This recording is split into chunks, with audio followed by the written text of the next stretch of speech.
Just when you think it can't get any worse for Karen Bass, she gets all excited that homelessness is down 3%. That's it. And then she starts celebrating it like it's some major victory. And then even in her own speech, she realizes that, well, it doesn't really mean anything. Y'all like the video right here. Follow for more updates. Check this one out. LA Mayor Karen Bass, speaking of liberal city mayors, patting herself on the back after a reduction in homelessness. I got a text message from our governor congratulating Los Angeles for moving the Negro goal. Now, are there still unhoused Angelenos? Yes. Are there still encampments? Yes. Is reducing homelessness by having people in motels still very expensive, and do we need to look for more cost-effective ways? Yes. But all of this failed. are steps forward. Bass celebrates crisis. Okay. God. Of course, you forgot that she's celebrating a 3% drop in homelessness after spending $2 billion over the past few years. Nuts. I guess they think people are just so stupid, or they're always they're flexibly going to vote Democrat. But is there a lot or a decent amount to celebrate? Is she right? No, absolutely not. We're getting nowhere. I mean, she even says it. Are we putting people in hotels that is expensive? And what are we going to do with them then? Moving people who are addicted and chronically mentally ill from one place to another is not going to solve anything. I literally have spoken to people coming off the street after they're given their rigs and their and essentially being subjected to negligent manslaughter. They're patted on the back and said, you know, once we get communism in place, this is all going to end. You'll be fine. Literally, that's what the people on the streets are being told.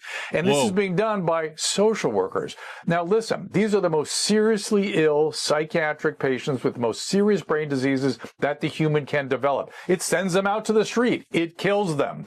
And the fact is, the idea that a social worker is equipped to manage that is just wrong. It's like asking a physical therapist to do orthopedic surgery. They can't do it. And we are not providing any of the services necessary to actually improve the situation with these poor, chronically ill people on our streets.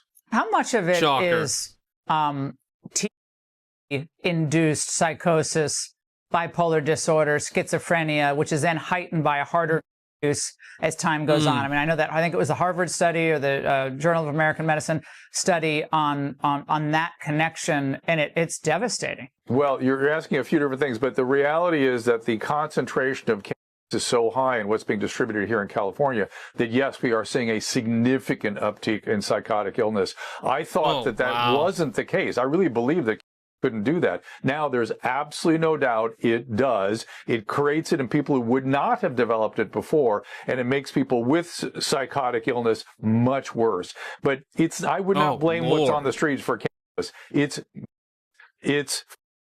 It's chronic, serious mental illness, and the inability, or they will literally not allow people like me to go help these people because, hey, they're living their best life. You should just meet them where they are. I tell you, go ahead.